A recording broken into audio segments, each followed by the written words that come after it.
Oke, halo semuanya, selamat malam.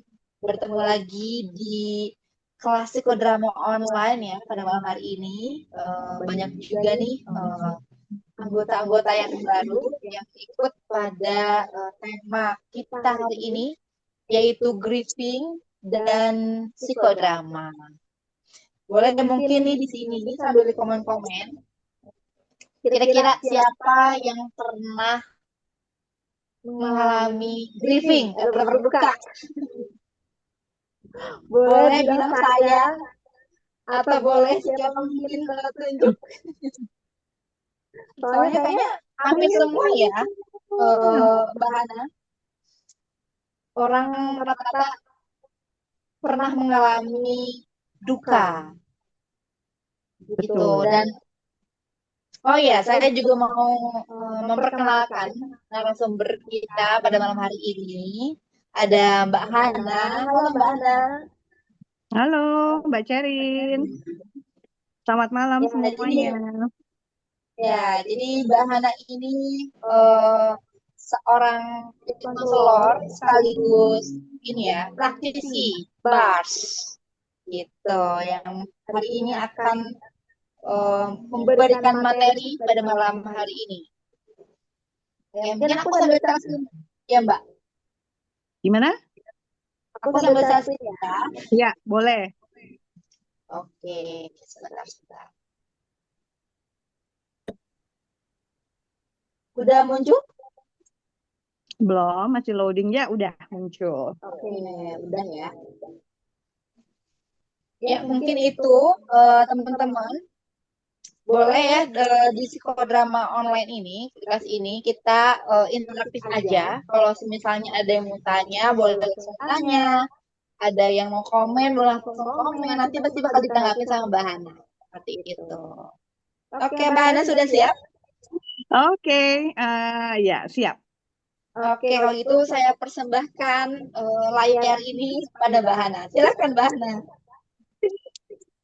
Terima kasih Mbak Cerin. Selamat malam buat semuanya. Terima kasih sudah hadir join di Zoom pada malam hari ini dengan tema grieving dan psikodrama, mengolah duka lewat Wore. gerak, peran dan kesadaran diri. Nah, sebelum kita mulai ya, supaya kita on the same page gitu ya, di halaman yang sama kita akan bahas dulu grieving itu apa sih sebenarnya gitu. Walaupun mungkin pasti teman-teman sebenarnya sudah tahu yang dimaksud dengan grieving atau duka itu apa. Oke, Mbak Cerin, kita mulai. Oke, grieving. Ini ada gambarnya ya. Ada mbak-mbak yang sedang menangis, kemudian ada sosok di belakangnya yang berusaha menenangkan dirinya. Apa sih sebenarnya yang terjadi saat kita grieving atau berduka bahasa Indonesianya? Next.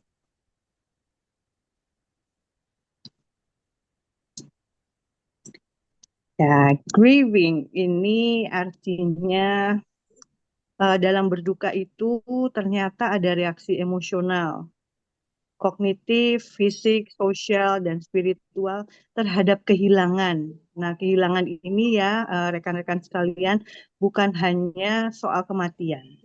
Hmm. Grieving itu merupakan proses adaptasi dengan kenyataan yang baru, yang tadinya ada menjadi tidak ada. Tetapi itu bukan sebuah tanda kelemahan, melainkan respon cinta terhadap yang hilang. Nah, ada yang bilang berduka itu sebenarnya perpanjangan dari rasa cinta. Gitu.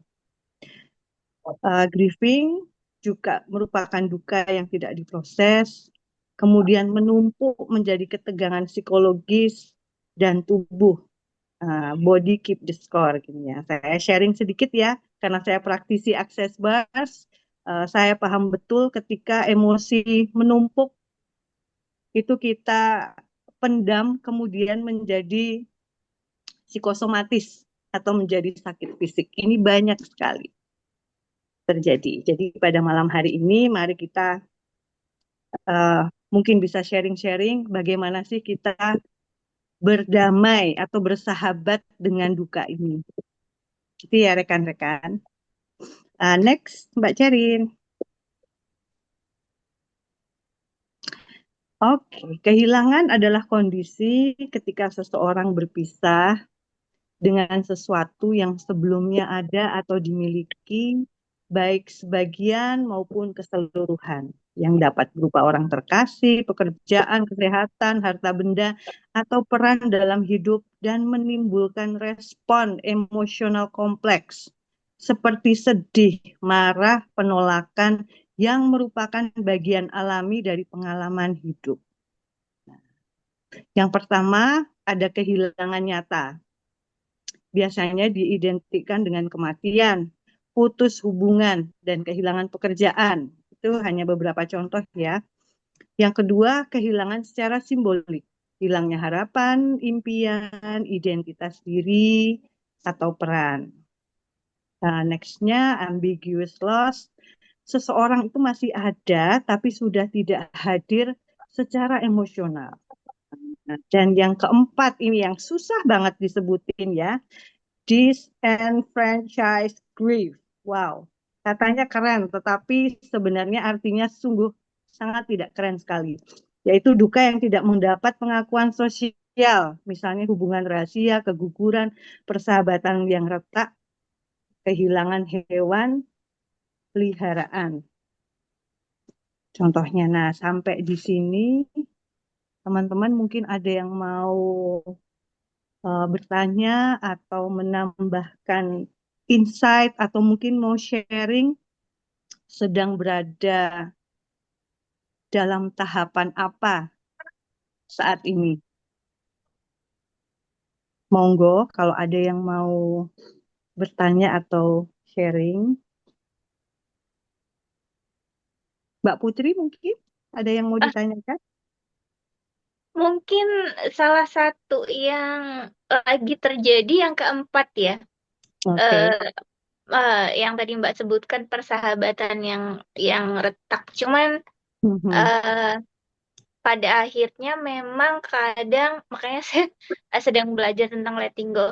Pada akhirnya kita nggak bisa memaksakan sesuatu sih. Jadi kalau saya ibaratkan kayak ada sepatu boots nih yang bagus banget gitu. Terus satunya sepatu sneaker yang sama bagusnya gitu, tapi tuh nggak bisa dipakai di waktu yang bersamaan gitu karena memang nggak cocok. Bisa jadi justru Mhm. kayaknya jadi jatuh, luka dan lain sebagainya gitu. Jadi mungkin apa namanya sesuatu yang nggak cocok yang nggak harus dipaksain karena ongkos emosionalnya ini banget, tinggi banget, melelahkan. Hal-hal yang kayak gitu sih kayaknya yang cuman mungkin perlu apa Mbak, perlu saran gitu. Misalnya dalam kondisi seperti itu harus harus seperti apa bisa sharing. Oke. Uh, Gimana kalau kita lanjut dulu, nanti Boleh. kita bahas terakhir ya, karena sebenarnya ini ada hubungannya dengan slide-slide next-nya untuk Nah, bagaimana sih kita mengatasi itu gitu ya. Oke, terima kasih Mbak Putri. terima Untuk teman kasih. untuk teman yang lain mungkin ada yang mau menambahkan atau mungkin ada yang merasa sedang kehilangan seseorang, sesuatu, atau mungkin sedang merasa nggak tahu ya, seperti kehilangan tapi nggak tahu sebenarnya kehilangan apa. Nah, ada yang mau sharing? Tadi mungkin Pak Didi tuh ada mau on mic. Nah, oke Pak Didi. Pak Didi. Enggak, aku tadi ada Mhm.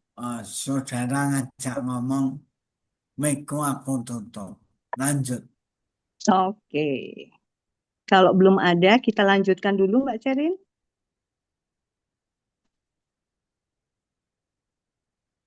Nah, ini ada tahapan grief ya. Mungkin teman-teman pastinya teman-teman yang ada di sini sudah familiar dengan tahapan duka atau grief ini dari Kubler-Ross ya. Di sini dikatakan bahwa setiap tahapan grief ini bisa datang tidak berurutan, bisa loncat-loncat bahkan berulang. Makanya kalau kita yang namanya healing itu tidak serta-merta grafiknya naik, bisa naik turun, melingkar-lingkar gitu ya. Kadang happy, kadang nangis, tapi itu it's okay, bagian dari healing. Oke. Yang pertama adalah denial. Seringkali kita menyangkal kenyataan bahwa ini tuh kenapa sih ini terjadi sama aku gitu ya. Ini tidak terjadi, ini nggak nyata gitu. Dia belum menyadari bahwa realitanya dia sedang berubah gitu. Kemudian yang kedua adalah anger, marah karena kehilangan kontrol. Kenapa harus aku gitu? Tuhan tidak adil gitu. Kenapa bukan orang lain aja? Aku tuh orang baik loh. Next-nya biasanya kita mulai bargaining, penuh penyesalan gitu ya. Andaikan aku kemarin nggak melakukan itu, mungkin aku tidak perlu merasakan hal ini. Gitu. Andaikan aku tidak terlambat untuk menemani temanku, misalnya, pasti dia akan baik-baik saja sekarang.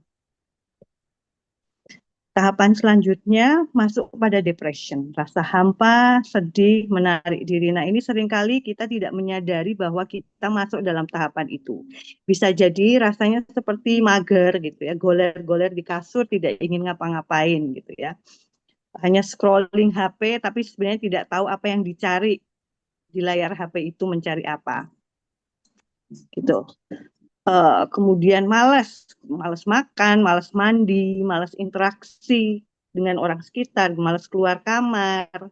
Nah, itu perlu hati-hati dan kita sadari bahwa mungkin kita sudah masuk tahapan depresi, mungkin, tapi ini perlu sekali lagi profesional yang bisa menyatakan bahwa kita benar-benar sudah masuk pada tahapan depresi. Jadi jangan self-diagnose. Kalau masih barusan fresh kejadian seminggu sedih itu it's fine. Gwen Chana ya tadi yang suka film Korea. Tahap yang terakhir biasanya kita sudah acceptance gitu ya, menerima realita dan menerima keadaan. Tapi tentu saja seperti tadi di awal sudah disampaikan bahwa tahapan grief ini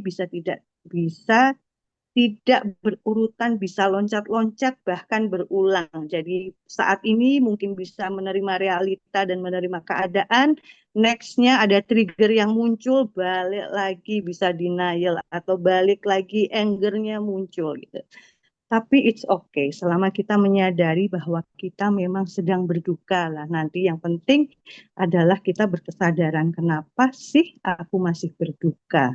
Ya. Next, Mbak Cerin.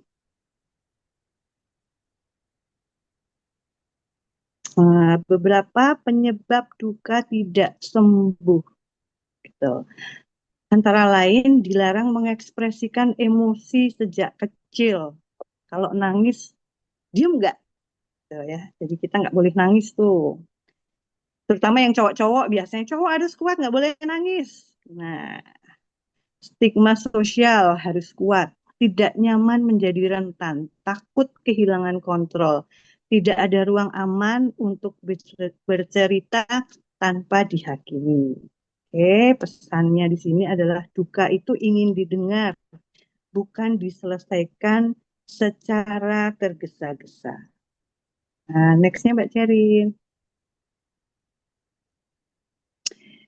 Nah, kita masuk ke psikodrama, tapi sebelumnya apakah ada teman-teman yang ingin menambahkan mungkin atau ingin bertanya?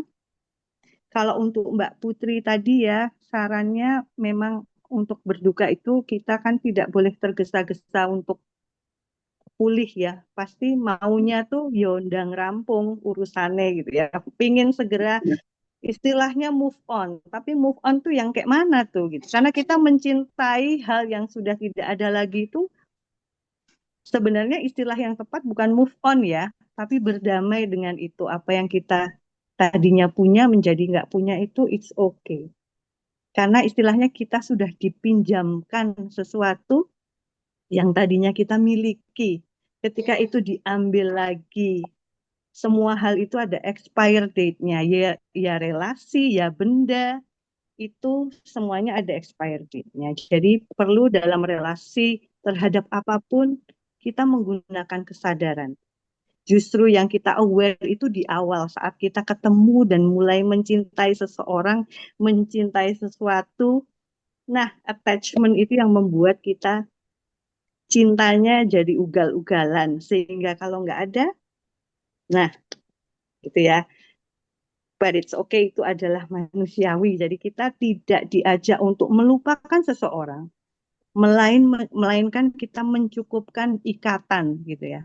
Dan ini berlaku bukan terhadap relasi sama orang aja, tapi dengan hewan piaraan, dengan benda pun demikian.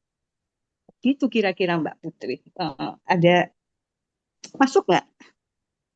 Kalau nggak Aman. masuk, kita serahkan kepada Pak Didi loh ini ya, Oke. kepada pakarnya. Oke, mungkin ada teman-teman lain yang mau bertanya atau mau sharing sekarang lagi di fase apa yang dirasakan Tadi ada supaya lebih Raina nyaman. sama Pak Didi, Mbak. Raise hand, Oke, angkat tangan. oke. Yang sebelum Pak Didi dulu siapa? Raina ya, Raina. Silakan, Oke, Raina. Reina. Halo. Halo Ibu, aku manggilnya Ibu atau Hai. ini? Panggil Bunda aja ya. Oke Bunda, Bunda, Oke, aku siap. tak kenapa waktu aku denger jenis-jenis grief tadi yang ada 4 macam, kok biasa Mm-mm. aja, tapi begitu mbasku bleros langsung nyes gitu. Soalnya aku ingat, aku Mm-mm. itu berada di fase anger, tapi dijudge orang, kamu itu denial, kamu itu menolak realita, kamu itu begini begitu. Nah, itu malah membuat keadaan semakin down, terpuruk, dan aku ngerasa kok malah jadi simptom depres gitu. Nah, aku ketemu lah dokter, tapi bukan dari pihak psikiatri ya, dokter lain lah, internis gitu. Katanya memang iya, memang state of grief gitu. Dan dilihat memang ya menuju simptom itu tadi gitu. But Mhm. aku nggak mau membahas tentang simptom depresnya sih, tapi lebih ke arah kayak bagaimana menghadapi situasi sosial yang apa ya sebenarnya nggak validat gitu ya, kayak kamu tuh denial, kamu tuh begini begitu. Nah itu gimana ya supaya bisa menerima gitu, karena sudah diupayakan grounding dan lain-lain kayak masih ya mungkin faktor sosial juga itu ya, kamu kan anak psikologi, kamu mestinya ngerti dong, aku anak FK aja ngerti, masa kamu nggak ngerti, kamu ngapain aja terusan 4 tahun gitu. Itu aja sih, Oke, Bunda. terima kasih pertanyaan. Ini saya Jika bertemu situasi seperti itu kan lumayan nyebelin gitu ya, iya Bun. betul, Nah, betul, betul. Oke, ini saya coba dulu ya sebelum nanti pakarnya muncul. Nah, nanti kita tabuhin biar munculnya agak heboh ini Pak Didinya nanti. eh Gini Kak, kalau menurut saya orang itu boleh menghakimi atau melabeli kita macam-macam. Kamu denial, kamu tuh anger, kamu nggak bisa menerima realitanya. Tapi sekarang kita sadari kembali ke diri sendiri, pakai awareness-nya. Aku siapa, aku apa yang aku rasain. Itu yang lebih penting, bukan yang orang lain katakan gitu.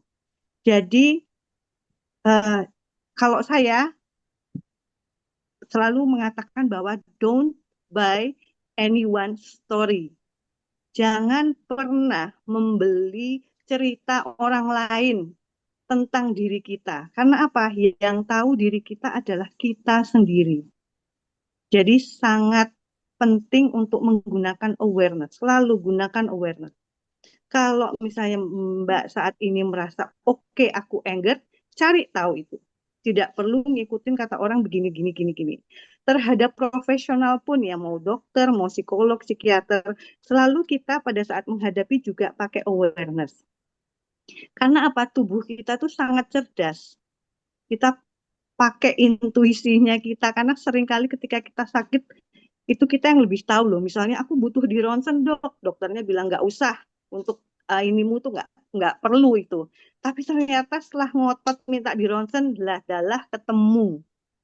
Ini kejadian sama teman saya sendiri, kebetulan dokter tidak menyarankan di ronsen, tapi batinnya dia, hati kecilnya selalu bilang ronsen, ronsen, ronsen gitu.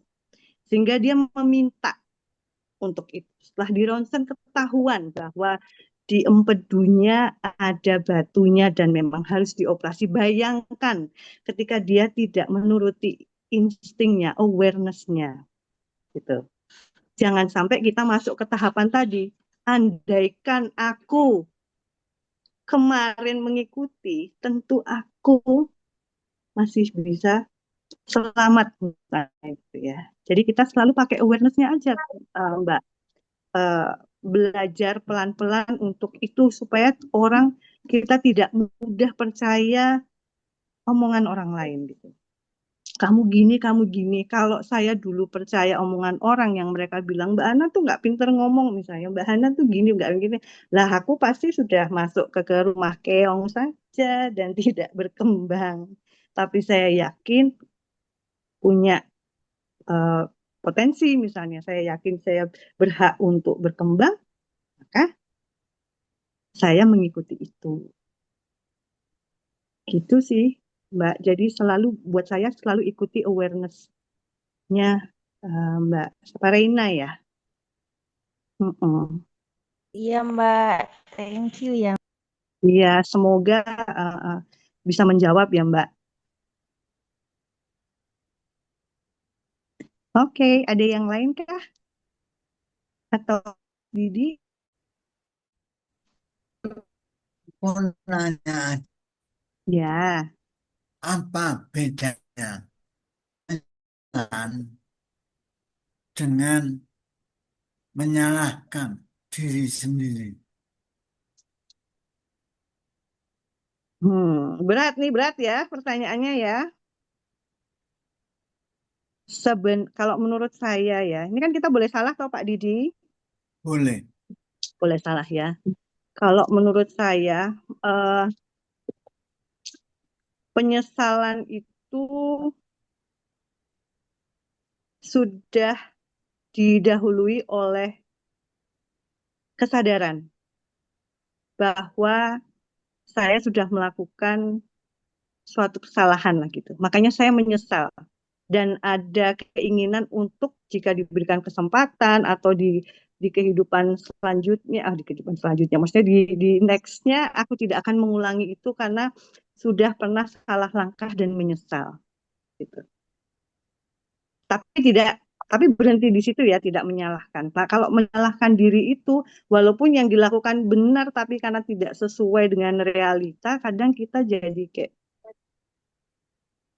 oh aku memang gini, karena aku ngomong, makanya sekarang konsekuensi yang aku terima begini, kemudian bleber menyalahkan. Ini nggak adil, kenapa ini terjadi? Seperti itu sih kalau menurut aku, Mas Didi. Ya, lanjut. Lanjutkan. Oke. Lah bener nggak itu jawabannya? Salah boleh. Oh, salah boleh.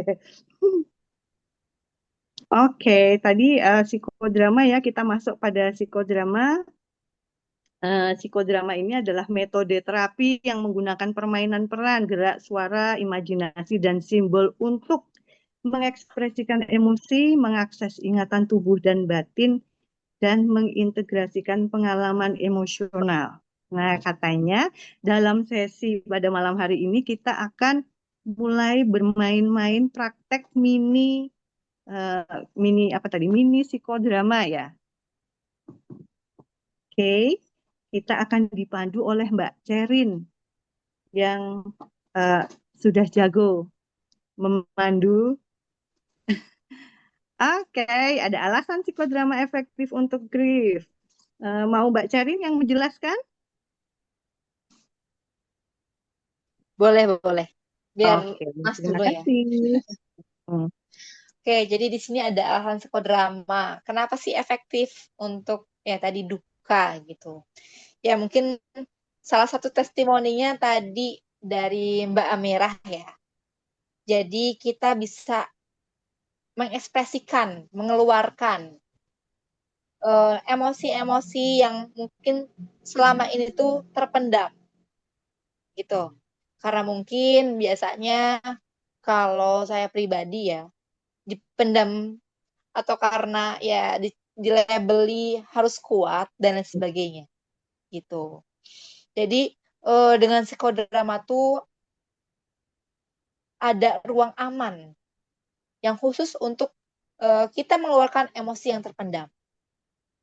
Bisa berkomunikasi lagi dengan figur internal orang yang hilang, atau tidak diri yang terluka, atau luka-luka yang di masa lalu. Dan juga ada pengalaman penyembuhan melalui simbol, bukan sekedar kata-kata, tapi ya intinya lebih didengar ya, luka itu lebih didengar, diekspresikan seperti itu. Membuka unfinished grieving yang menjadi completed grief. Jadi membuka lagi yang diselesaikan lah kehilangan-kehilangan duka yang tadinya mungkin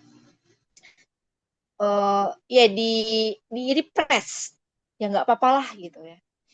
Kehilangan ini doang nggak apa-apa lah, padahal sebetulnya kehilangan itu sangatlah dalam berarti, apalagi kehilangan-kehilangan yang tadi ya tidak dianggap atau apa tuh namanya, seperti itu. Nah, di sini ada mini experience psikodrama ya. Mungkin boleh nih di on camin dulu. Kira-kira siapa aja nih yang mau ikut? Boleh cari benda di sekitarnya yang terdekat aja untuk mewakili bentuk-bentuk kehilangan ya yang kita alami, entah tadi ya mungkin ada orang, ada sosok apa namanya, ikatan yang retak, yang udah merenggang, atau mungkin peran yang hilang, yang tadinya ada orang yang, atau mungkin ada orangnya tapi rasanya udah nggak sama, ya. Jadi tetap ada kehilangan gitu. Boleh nih diambil dulu, ditunjukin bendanya. Oh, iya, Dek. Kalau udah ada boleh kasih reaction jempol ya. Hmm, Oke. Gimana sih caranya Ditunggu reaction? dulu ya. Nggak apa-apa, gini juga nggak apa-apa kalau on cam. Sama kok. Oke. Mungkin ini basic-basic aja ya. Karena kalau lebih dalam lagi ya nanti sama Pak Didi. Mungkin boleh kali ya.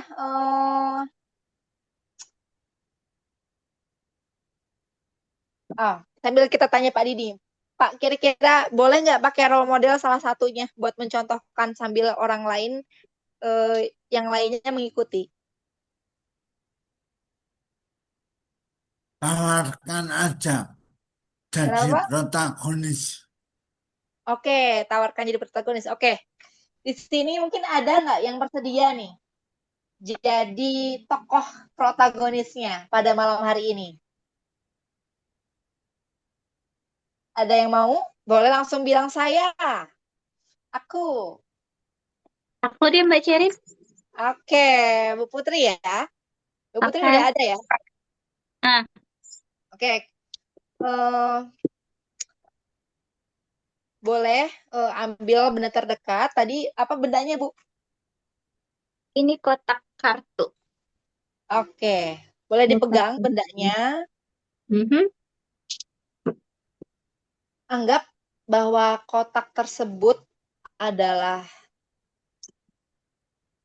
benda atau mungkin perasaan Itu atau mau mungkin besok gigi loh. kehilangan yang sedang dialami oleh Bu Putri. Oke. Boleh sambil ditatap, dirasapi rasanya, sadari setelah merasapi tersebut setelah merasapi perasaan tersebut, kira-kira ada sensasi tubuh apa atau perasaan apa yang muncul? Hmm. Kali di dada rada berat ya. Oke, di dada rada berat gitu ya. Hmm. Kalau untuk perasaannya, apa yang dominan? Perasaannya sedih sih, cuman eh, sebenarnya sekarang udah nggak terlalu karena udah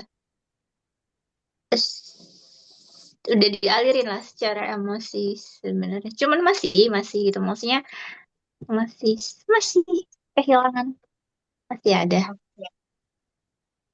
Oke, berarti sedih ya yang muncul ya, Hmm. sama berat di dada. Mhm. Kalau semisalnya benda ini bisa bicara, Hmm. kira-kira apa yang ingin dikatakan pada Bu Putri? Aku rasa dia akan bilang terima kasih buat eh, semua hal yang udah dilewatin.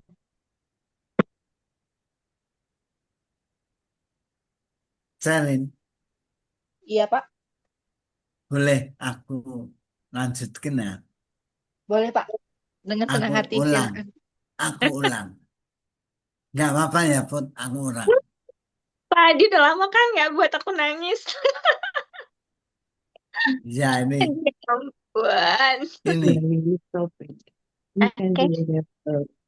eh,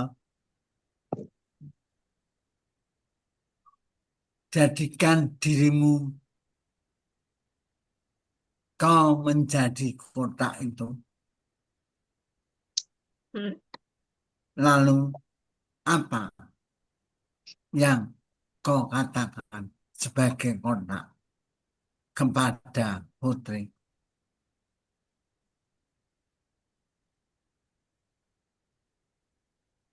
Ah. Eh,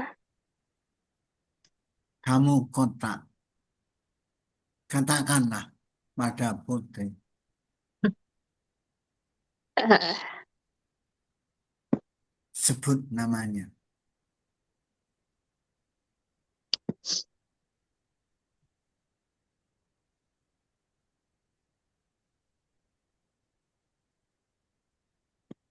uff. Aduh, Aku sorry. doubling. Mau aku doubling. Oke. Aku adalah kotak itu. Putri, terima kasih. Kau memberi aku pengalaman baru. Begitu bisa. Ya, ulang. Kau mengulang kotak. Ah,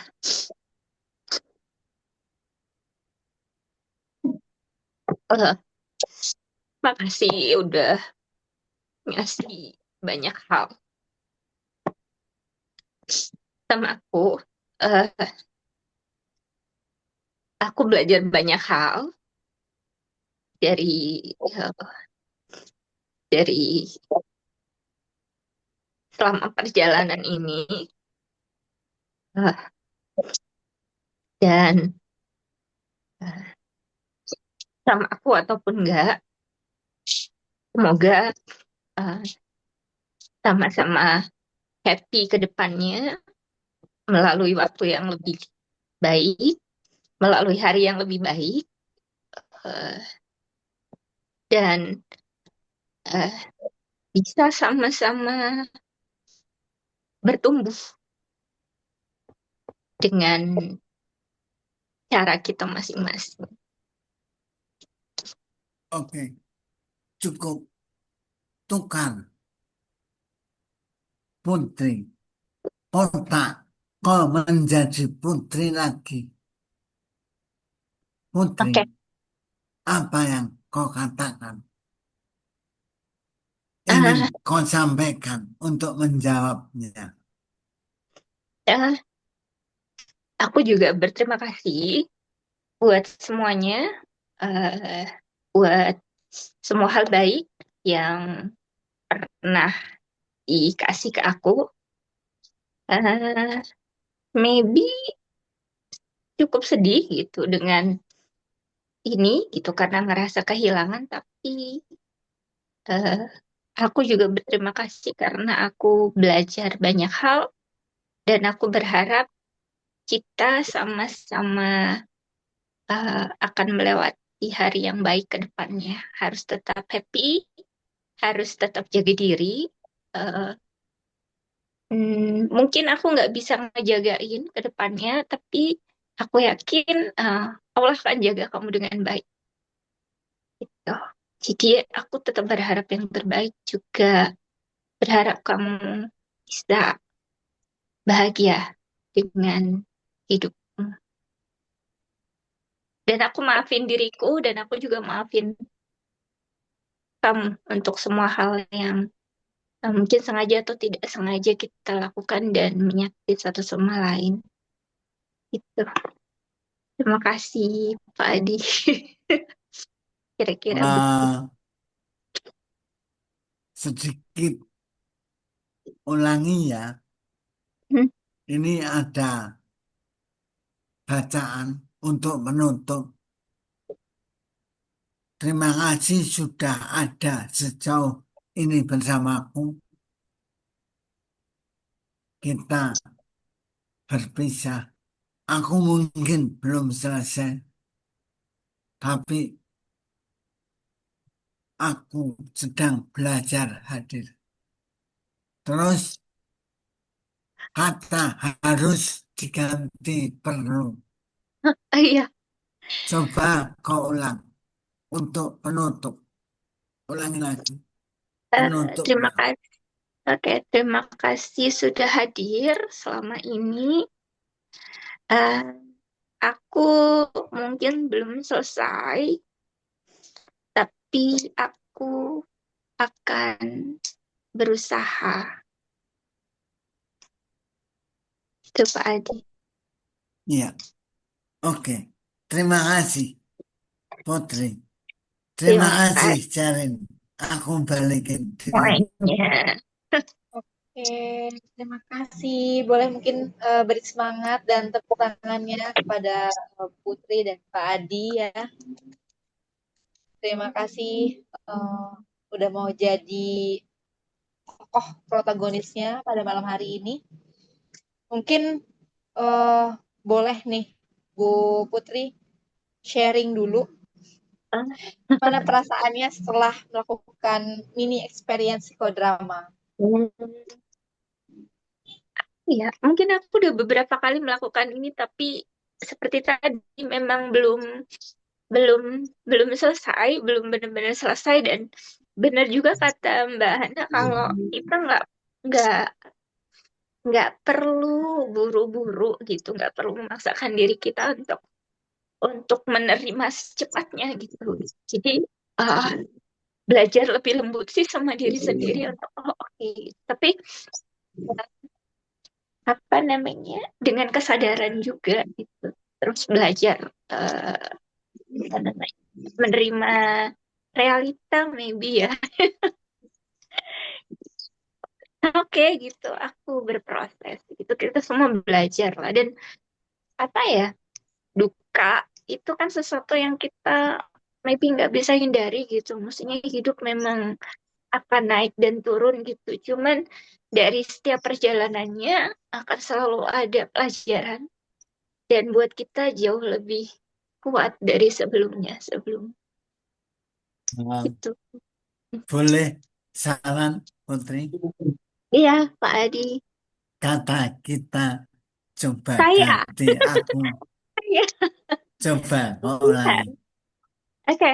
Eh, Berduka maybe sesuatu yang saya akan eh, rasakan gitu hari ini ke depan dan seterusnya gitu. Tapi saya akan jadikan itu sebagai sarana untuk belajar tentang banyak hal karena memang saya perlu untuk belajar dan kadang Lewat itu semua, Allah mengajarkan lebih kuat untuk lebih siap dengan segala hal dan tetap belajar sih.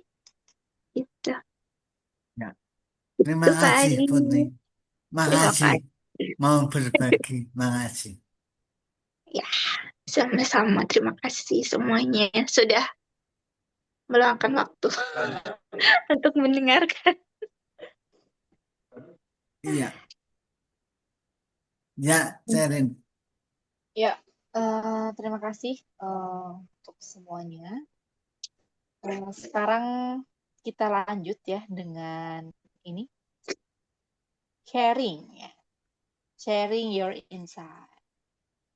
Ya mungkin setelah Mbak Putri ini tadi eh, mengungkapkan perasaannya dan sebagainya, sekarang mungkin aku boleh kali ya Mbak Putri, minta Mbak Putri mungkin tunjuk salah satu teman di sini untuk membagikan pengalamannya, membagikan insight-nya. Nanti eh, polanya sama, saling menunjuk gitu. Oke, silakan Mbak Putri. Oke, Mbak ya. Alivia mungkin? Mbak Alivia Hanifah bisa open. Silakan. Oh, Ya, ada. halo. Oke. Iya, Oke, aduh, aku sebenarnya ini temanya nge-trigger banget, soalnya aku belum lama kehilangan juga. Jadi, eh, iya sih, Mbak, baru September lalu aku kehilangan adik aku. Sampai sekarang pun masih banyak yang sebenarnya bisa apa ya aku lupain gitu. Jadi, aduh Kak, mohon maaf, kayaknya aku nggak bisa ngomong banyak sih.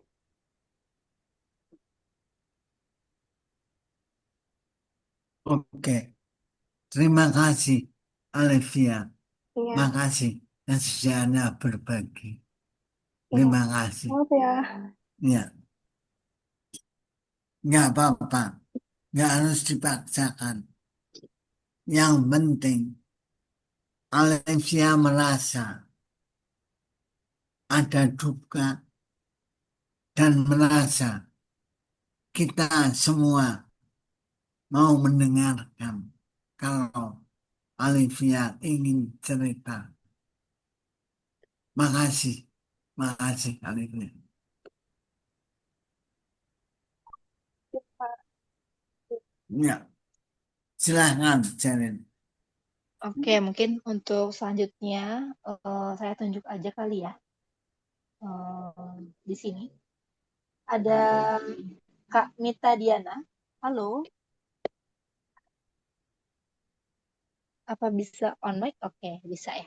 Halo Kak Ya, Mita, boleh dong minta sharing ini, insight-nya, apa yang dirasain, apa yang didapat pada malam hari ini. oke. Silahkan, Secara keseluruhan ya, Mbak. boleh. Oke. Jadi tadi kan awalnya ngejelasin tentang grieving itu sendiri. Ya, aku juga baru denger tuh ada istilah apa tadi bacanya di Disen Frank Hayes grief apa tuh namanya. Nanti tolong dibenerin ya cara bacanya, saya nggak paham tuh bacanya. Terus jadi diingetin lagi tentang tahapan grief gitu ya, ya dari Kubler-Ross.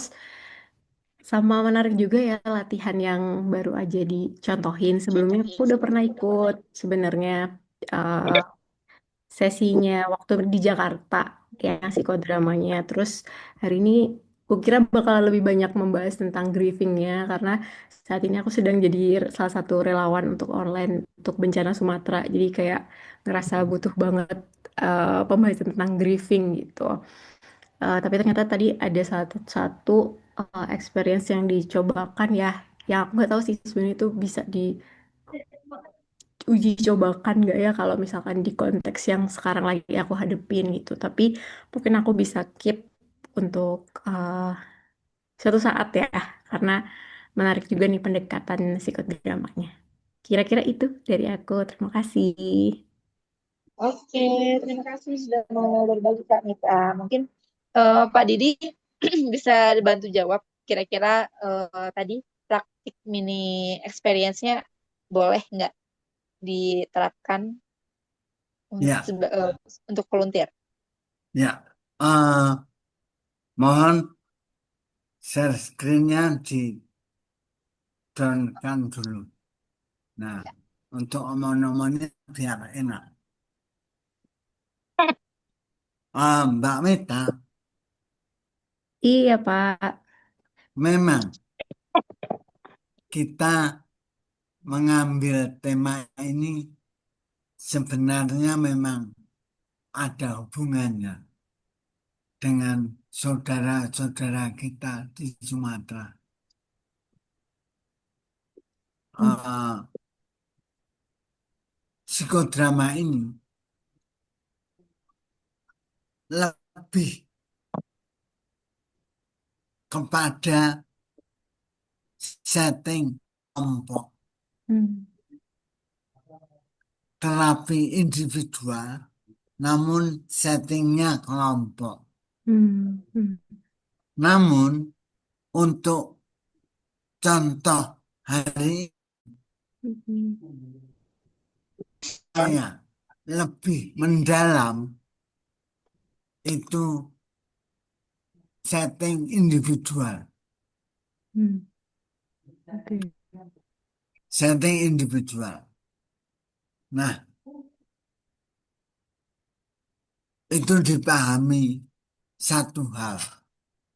Contoh tadi adalah untuk individual.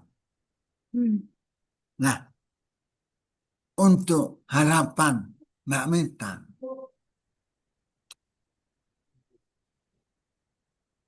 kalau mau diterapkan, aku bayangin Hmm. aku di tempat penampungan, penampungan pengungsi.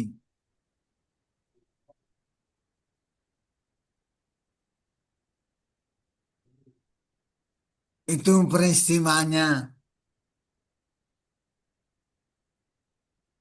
masih baru. Hmm. Kedukaannya masih dalam. Hmm. Asumsiku, asumsiku, kebanyakan masih dalam level denial atau anger, marah. Hmm. Hmm. Ya, ada juga yang acceptance, namun itu kan bolak-balik. Hmm. Jadi, kalau aku berada di situ,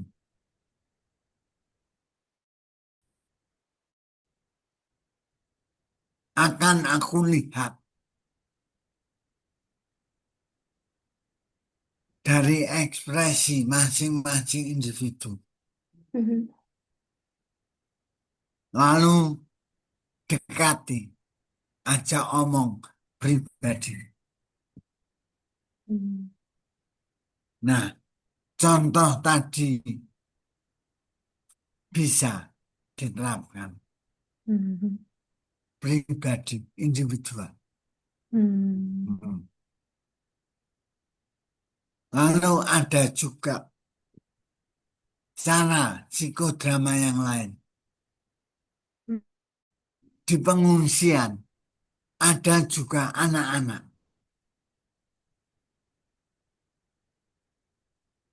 Kalau mendampingi anak-anak, anak-anak bisa jadi nggak mempermasalahkan kedukaan itu. Hmm. Namanya anak-anak. Hmm. Ajak bermain. Kita nggak usah terjebak istilah duka, grieving, bencana itu untuk orang dewasa. Untuk anak-anak, jelas mereka butuh dukungan psikososial. Ajak aja bermain. Ajak mereka gembira bersama. Ya, dengan bisa teknik sosiometri, sculpture, atau game yang lain. Intinya, anak-anak bermain, saling mendukung, saling menyemangati, saling menghibur dengan bahasa anak-anak. Itu juga kekuatan psikodrama dalam kedukaan kolektif. Anak-anak perlu dukungan psikososial. Tahapannya beda dengan yang tadi. Itu dari saya. Mungkin Mbak Hana bisa memberi tambahan. Makasih.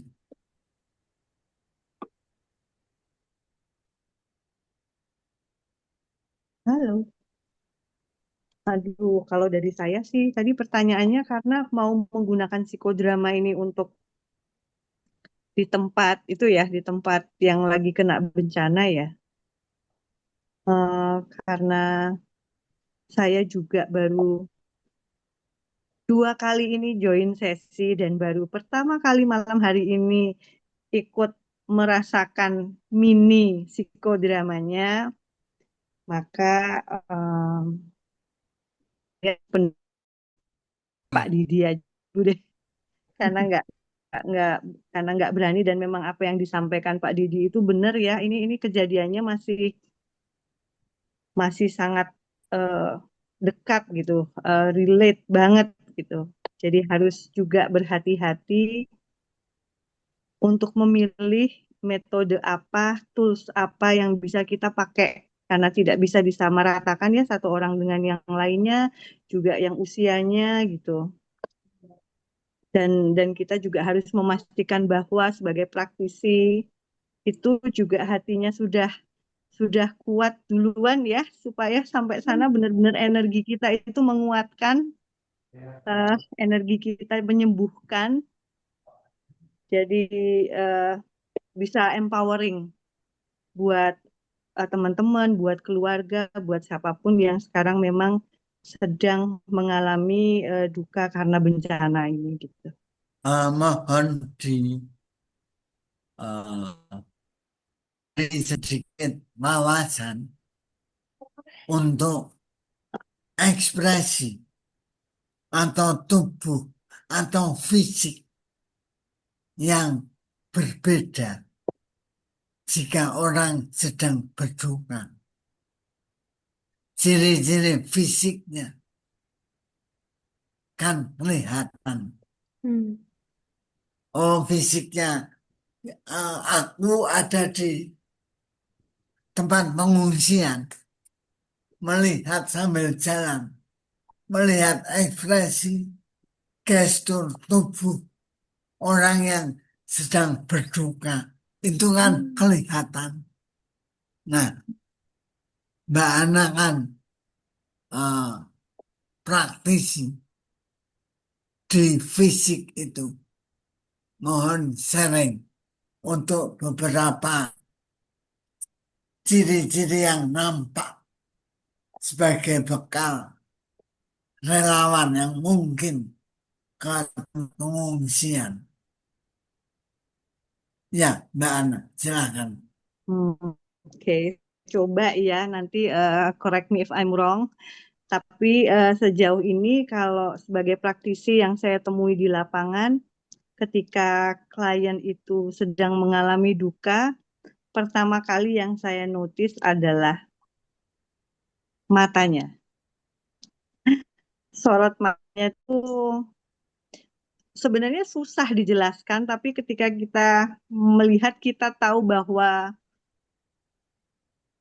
dia sedang apa ya, kayak matanya tuh sungguh jauh ke dalam gitu, ngawang-ngawang atau apa ya bahasanya ya gitu. Kalau saya sih notisnya pasti untuk itu mata gitu. Kemudian ketika kita aja omong biasanya ya kalau bahas fisik ya, postur gitu, bahu bahu itu juga cenderung membungkuk ke depan atau malah tegang karena beberapa orang yang belum mau memproses dukanya atau belum mau ngomong itu mereka akan tense di leher dan pundak gitu. Jadi kita harus berjarak, kasih waktu. Mungkin seperti Pak Didi tadi juga bilang bahwa tidak semuanya harus diselesaikan dengan bertanya, menolong itu bisa sebatas dengan memberikan info-info yang membahagiakan apa ya, yaitulah membuat percakapan yang meringankan mereka untuk sejenak keluar dari lingkaran karena kita sering terjebak untuk membantu orang sembuh tuh ayo ayo gendang loh bahasa Jawa nih ayo gendang toh yuk diproses yuk gek cerita tapi nggak begitu, harus tergantung dengan kesiapan mereka ya. Ketika tidak mau mungkin cara kita membantu yaitu dengan obrolan ringan, tanya aja what do you need misalnya gitu. Karena terkadang apa yang mereka butuhkan itu bisa sangat sangat membantu mereka gitu. Jadi jadi kita tidak perlu membayangkan membantu itu hal yang grande gitu ya, harus sesuatu yang wow gimana gitu tuh. Belum tentu ternyata. Benar-benar harus mengikuti apa yang mereka butuhkan gitu. Kadang sentuhan gitu. Kamu tidak perlu mengatakan apapun, just hadir, duduk, membersamai. Kalau mengizinkan untuk disentuh, sentuh pundaknya, sentuh tangannya. That's enough gitu. Karena secara energi, secara bahasa kalbu ini sebenarnya kita menyalurkan hal-hal yang tidak perlu disampaikan secara verbal. Karena ketika kita bilang, aku tahu yang kamu rasain, aku mengerti yang kamu gitu, bisa jadi kita tidak benar-benar tahu gitu. Gitu. Jadi malah sending the wrong message. Jadi kalau buat saya, kita nggak paham, duduk membersama mereka. Mereka sentuhan, oke, tangan, pundak. Itu like aku di sini, aku nemenin kamu gitu. Kalau kamu butuh aku, mau cerita aku siap. Kalau kamu tidak mau bercerita, it's okay, tapi saya di sini. Kamu tidak sendiri. It's enough buat menurut saya gitu. Correct me if I'm wrong ya, Kak Didi dan mungkin teman-teman yang memang sudah relawan dan tahu di lapangannya seperti apa. Karena basically saya orangnya tidak tegaan. Jadi kalau ke rumah sakit pun untuk datang ke orang yang butuh apa tuh, saya masih sangat membatasi diri karena takutnya begitu saya buka pintu malah wah bior gitu, aduh bubar. Karena saya mudah nangis gitu, masih di tahap seperti itu. Saya mengakui itu. Itu, Kak Didi. Makasih sekali Mbak Ana. Ada dua hal yang mau aku komentari. Oke. Yang pertama, psikodrama itu tindakan, bertindak. Kata-kata kadang malah merusak. Jadi, contoh Bu Ana dengan menyentuh, memeluk, atau menatap dengan lembut tanpa kata untuk suasana kedukaan lebih kuat daripada kata. Aku menggarisbawahi itu lebih kuat daripada kata-kata. Hadir, menyentuh, memeluk. Intinya ada bersama mereka. Itu satu. Yang kedua, lebih mudah menangis. Itu rahmat. Itu kemampuan sensitif. Untuk psikodrama, menangis itu juga sebuah bahasa empati, jujur. Memang kalau ditambahi kata-kata malah artinya berkurang. Menangis itu juga emosi yang kuat.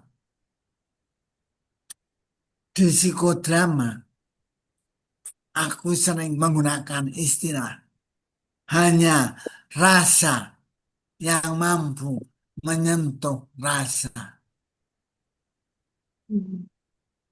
Dua hal itu. Terima kasih atas berbaginya. Makasih, Bu Ana. Saya kembalikan ke Jarin. Oke, terima kasih Pak Didi dan Mbak Hana ya. Ya, tadi aku dengar kalimat kata-kata yang dikeluarkan Mbak Hana itu mencerminkan konselor sekali gitu ya. Bahwa memang empati itu bukan hanya sekadar kata-kata, aku mengerti kamu, tapi lebih ke tindakan. Lebih ke tindakan, aku hadir untukmu di sini. Seperti itu ya mungkin ya. Mbak Hana, terima kasih atas insight-nya. Dan tadi Mbak Mita ya tadi ya. Gimana Iya, Mbak Mita? Mbak. Udah dapet ini informasi baru? Apa mungkin Iya, mau makasih. Jadi tadi dapat perspektif baru ya kalau misalkan ternyata walaupun tekniknya ini cukup powerful juga ya si psikodrama ini, tapi kayaknya kalau di konteks yang memang masih baru banget gitu ya, itu malah justru kurang disarankan gitu ya. Kalau yang tadi aku tangkep, karena lebih baik menawarkan untuk mendengarkan atau ngobrol yang sekiranya apa ya, membahagiakan gitu ya, dibandingkan untuk mencoba memproses si dukanya tadi. Itu yang aku tangkap. Berarti mau confirm aja Mbak kalau boleh satu pertanyaan. Jadi kalau misalkan ke anak-anak itu kita nggak perlu buat ngikutin tahapan yang di Kubler-Ross tadi ya. Jadi kayak ya udah nge-skip untuk istilahnya angernya mereka dan sebagainya, tapi kayak langsung di istilahnya bypass dengan ngajak ke hal-hal yang menyenangkan, terus kayak dibikin kalau di bahasa Jawa tuh ada dislemorke gitu ya. Udah gitu aja. Makasih. Terima kasih Mbak Mita. Kalau Gimana Pak? aku, Nah, iya, aku begitu, Mbak Minta. Dengan bahasa memberi dukungan psikososial. Namanya anak-anak. Yang penting bermain. Ya, itu aku mendukung begitu Hmm. aja. Nggak Oh. usah pakai teorinya Hmm. yang tadi. Itu dari Hmm. aku. Entah Mbak Ana, boleh beda. Silakan Mbak Ana. Kalau menurut saya sih ya, memang sebaiknya kalau anak-anak itu kita memfasilitasi mereka untuk mereka tetap merasa aman ya, terutama aman dan nyaman di situasi baru yang mereka pasti bingung sebagai anak-anak itu. Saya merasanya tuh pasti mereka bingung. Eh, tapi tidak bisa menyampaikan bingungnya itu kenapa kan kalau anak-anak itu. Karena mereka merasa selama masih ada orang tuanya kelihatan atau sanak saudaranya kelihatan, kemudian rame-rame di penampungan, mungkin sebatas itu mereka sudah cukup. Tapi sebenarnya bawah sadarnya itu kan juga bingung sih, bingung karena rutinitas mereka berubah gitu. Kenyamanan mereka berubah yang tadinya bisa bobok di kamar, bisa main-mainan mereka sekarang udah ada di mana gitu. Mereka pasti bingung, kehilangan-kehilangan hal kecil seperti itu. Jadi memang menyediakan diri untuk menjadi safe place-nya mereka, menjadi tempat aman, menjadi tempat nyaman untuk mereka sejenak bisa merasakan itu kembali. Itu bisa lewat permainan atau apapun lah gitu yang saya sih belum pernah sama sekali ya, tapi kalau naik bayanganku kok gitu ya, mereka cenderung cenderung bingung. Grieving buat mereka adalah sebenarnya grieving, berduka karena kehilangan rasa aman dan nyaman gitu. Saya bisa membayangkan ketika anak saya mau yang seumur berapapun, ketika memang terjadi sebuah bencana seperti itu, mereka pasti bingung. Bingung sekali, itu sih yang utama, bingung. Sedih mungkin nanti, tapi lebih ke bingung sih menurut. Aku gimana gitu. Kenapa aku tidak sekolah lagi misalnya? Kenapa rutinitasku berubah? Kenapa aku yang biasanya bisa makan apa yang aku suka, kok ini itu enggak ada gitu. Kenapa buat minum air aja aku susah gitu. Itu kebingungan-kebingungan sebenarnya mereka grieving gitu, untuk itu sih. Gitu. Ada Oke, yang mau terima bertanya kasih. itu? Oke, ada Mbak Yunike ya. Terima kasih Mbak Hana. Silahkan Mbak Yunike. Thank you. Selamat malam teman-teman. Perkenalkan saya Yunike Balsa. Izin sharing aja mungkin ya, nanti nggak apa-apa bisa apa saling diskusi gitu dan bisa mungkin dikoreksi juga gitu.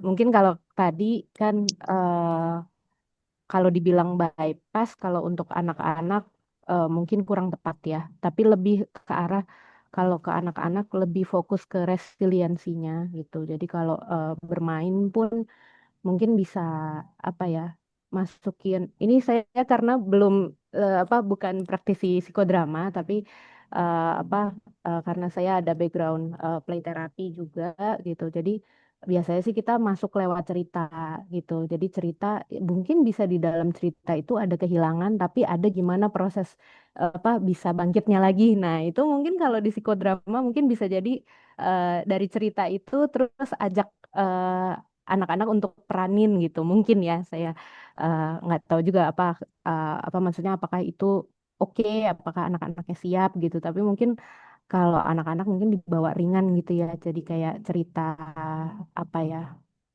seperti mungkin ya mungkin bisa kayak superhero atau apa gitu yang lebih dekat ke mereka gitu, ke kesenangannya mereka. Jadi lebih ke situ sih gitu. Itu aja. Terima kasih. Oke, terima kasih Kak Yunike Balsa buat ini ya tadi informasinya. Itu juga penting banget. Terima kasih buat Mbak Hana dan Pak Didi tadi juga udah menanggapi Kak Mita.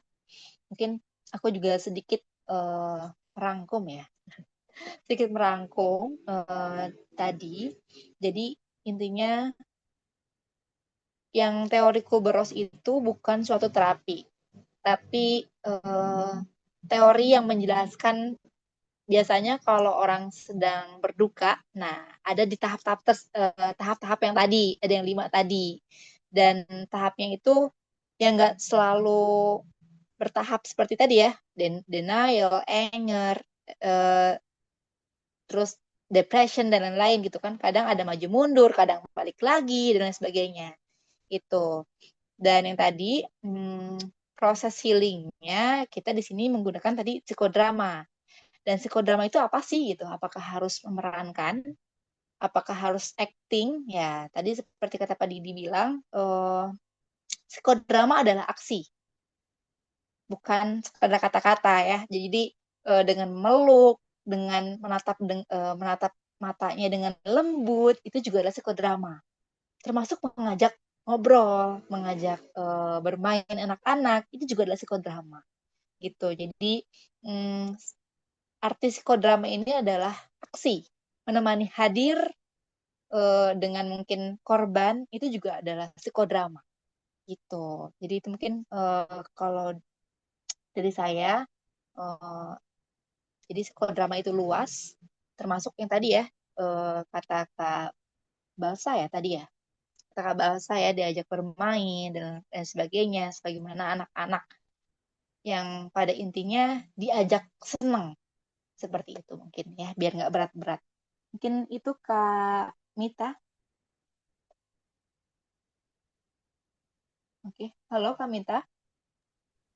Itu kan unik bahasa Oh, menambahkan Iya, Pak. untuk ya, mau nambahin lagi. melengkapi Silakan. pertanyaan Kak Mita. Iya, betul. Silakan Kak bahasa. Oh, enggak. Udah sih cukup gitu aja. Oh, udah. Eh. Aku mendukung pernyataan Kak Yunik bahasa. Terima Ibu kasih, ya. Bapak. Kakak Ah, boleh, Ibu boleh. cerita anak-anak mendengar dongeng itu juga kuat. Play terapi itu juga boleh disebut psikodrama. Ya, klaim-klaiman aja. Terus untuk teori itu untuk membantu memahami.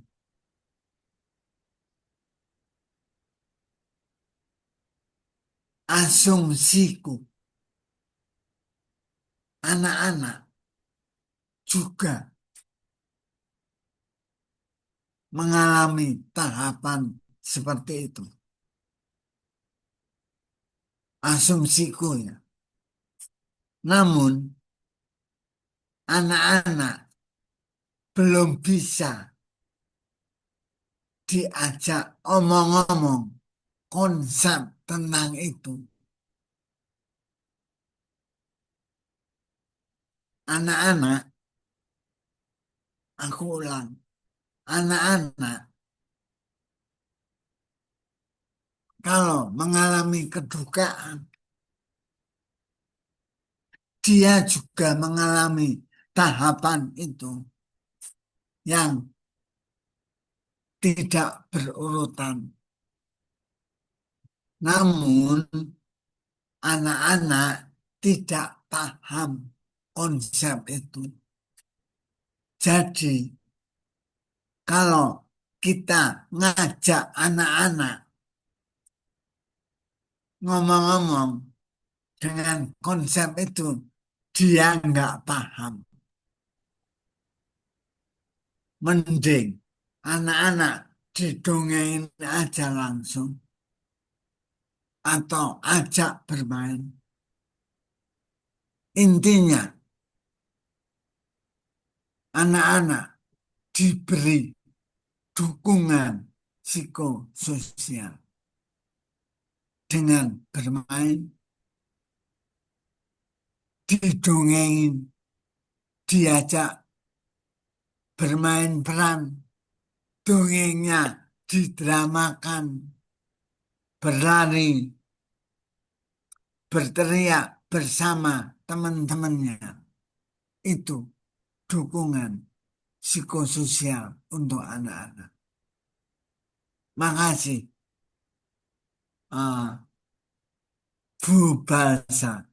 Mungkin Bu Hana bisa menambahkan juga.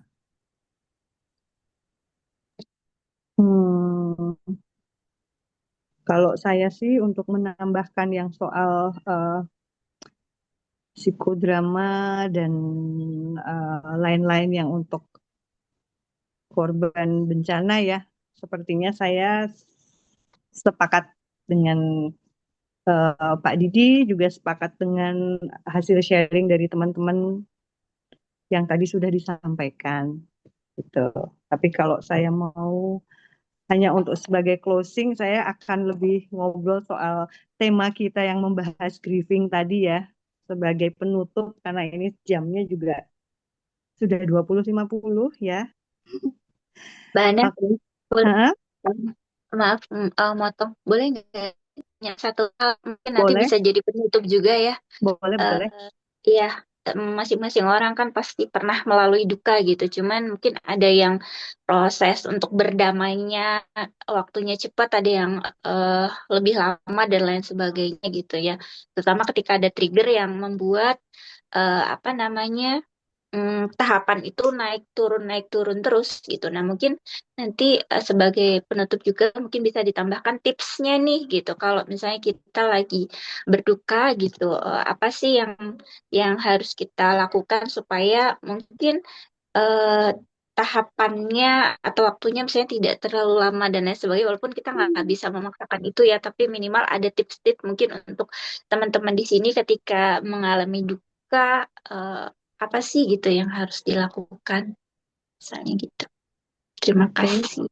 ya Mbak Putri saya coba jawab dulu ya daripada lupa. Sebelum lupa saya jawab dulu aja ya. Pertama saya selalu eh, memilih untuk berkesadaran dulu. Hmm. Mungkin teman-teman akan bosan kok dari tadi Bunda Hana tuh cuma ngomongnya orang suruh kesadaran, kesadaran. Tapi itu kuncinya di situ. Dalam melakukan segala sesuatu itu kita harus sadar, gitu ya. Jadi mindful gitu ya, mindful. Kita harus sadar apa yang sedang kita rasakan, apa yang sedang kita lewati, apa yang juga akan kita lakukan. Nah, bagaimana caranya supaya duka itu nggak terlalu lama? Pertama kali kita harus sadari dulu, kita dukanya itu karena apa sih? Kehilangan apa dulu? Karena treatmentnya beda-beda. Kehilangan seseorang yang kita cintai karena apa? Karena putus, karena cerai, pisah, atau karena meninggal. Itu beda-beda juga treatmentnya gitu ya. Dan kita berhenti untuk ngasih tenggat waktu gitu. Misalnya kayak, oh 26 aku harus bisa itu, no, no, no. Karena apa? Ketika kita fokus terhadap goals-nya itu, maka segala segala kemudahan, segala keberlimpahan yang terlewati sepanjang tahun itu jadi ketutup. Kita jadi tidak merasakan. Saking fokusnya hanya ada di satu titik itu aja. Jadi kalau menurut saya ya balik lagi kita sadari, pertama kita sadari dulu yang kamu dukakan itu apa supaya tahu toolsnya untuk merawat luka. Jadi grief itu kan luka ya, kita sedang terluka ya, sama halnya ketika kita kepenges kena peso misalnya gitu atau kena pecahan beling. Nah, bagaimana cara kita merawat itu sehingga kita tidak sampai ke IGD kemudian bahkan diamputasi misalnya. Nah, bagian merawat lukanya ini yang menentukan durasi kita bisa mulai berdamai karena duka itu ternyata kan bukan bukan kita harus melupakan apa yang bikin kita duka, bukan, tapi justru ketika kita ke-trigger, ketika kita bukan trigger lagi ya, hanya ketika memori itu muncul kita sudah bisa melihat itu sebagai yes, that's bagian of my life, that's part of my life, that's part of my journey gitu. Saya ikhlas gitu, saya sudah berdamai dengan itu.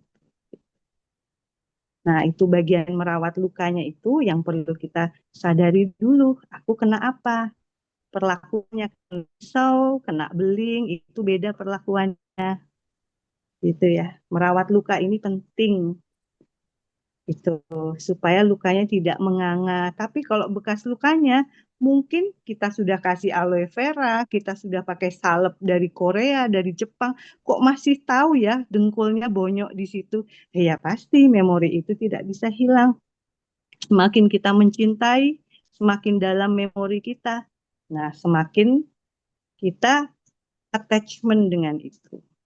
Makanya tadi sebenarnya waktu untuk closing ini saya sih pengen mengajak bahwa dalam berduka ini ya teman-teman di sini itu kita tidak diajak untuk melupakan seseorang, tidak diajak untuk melupakan hal-hal yang sudah kita cintai, gitu ya. Tapi kita belajar untuk mencukupkan ikatan. Ya, nah saya senang sekali kalimat itu karena kebetulan saya ngefans sama penyanyi Kunto Aji. Kalau teman-teman di sini sering mendengarkan Kunto Aji, oh lirik-liriknya itu luar biasa. Kita bisa menangis bersama Kunto Aji ya kan? Betul. Nah, jadi ya karena kita harus menyadari bahwa sebelumnya kita itu sudah diberi waktu untuk terhubung, terkoneksi dengan seseorang, dengan sesuatu. Dan ada waktunya ketika kita perlu mengakui bahwa itu sudah cukup. Jadi segala hal ini kita dipinjamkan ya teman-teman ya. Kalau kita menunggu sampai siap, kita tidak akan pernah benar-benar siap. Gitu. Tapi kalau diminta untuk menyadari kecukupan, mungkin kita bisa lebih realistis. Gitu. Ya, cukupkah kamu gini? Kita bisa lebih realistis. Tapi kalau kita disuruh, kamu siap nggak sampai kapanpun, kita nggak akan pernah siap kehilangan. Gitu. Kita tidak akan pernah, hanya tinggal bagaimana kita hidup berdamai bersama memori-memori itu, daripada fokus ke kehilangannya. Mengapa tidak kita membersamai memori-memori indah yang pernah kita lalui saat itu gitu ya. Tapi pelan-pelan saja, tidak perlu tergesa-gesa karena itu memang proses journey of life gitu. Gitu, menurut Abang Kunto Aji seperti itu ya. Cukupkanlah ikatanmu, relakanlah yang tak seharusnya untukmu. Jadi tadi juga Mbak Putri kayaknya mau letting go ya untuk tahun untuk ngisi 2026, ditodong untuk mengisi materi 2026. Selamat. Ya, ayo. Saya tinggal banget sih. Iya, Aman. aman ya. Seperti itu sih Mbak. Cukupkanlah ikatan. Jadi itu bagian mungkin yang istilah sekarang kerennya itu melepaskan attachment itu ya.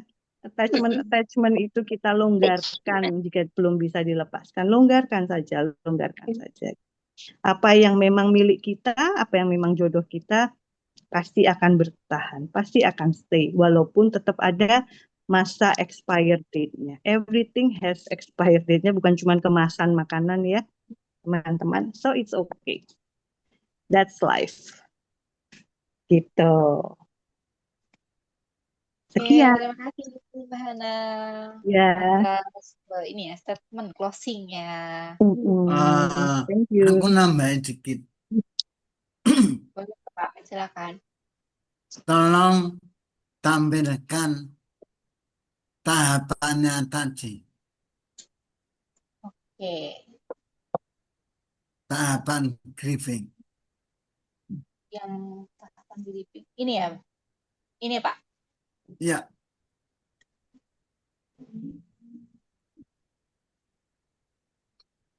Ya. Untuk psikodrama itu tujuannya adalah meningkatkan kesadaran.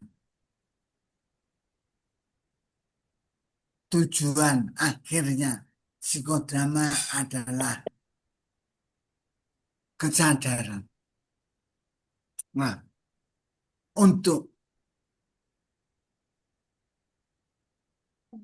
menanggapi pertanyaan Mbak Putri, ingin tips-tipsnya. Ya, sadari aku ada di tahap mana. Ini bukan urutan. Sadari aja, aku di mana. Oh, aku sedang denial. Ya udah, denial aja secukupnya. Terima denial itu.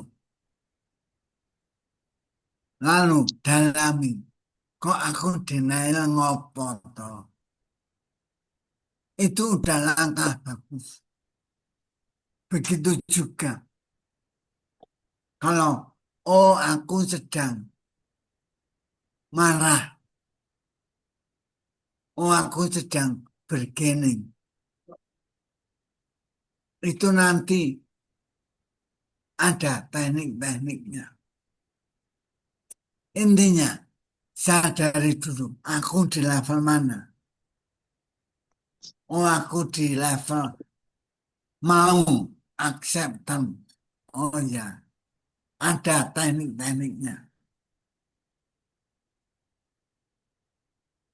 Nah, dengan psikodrama kita bisa melewatinya.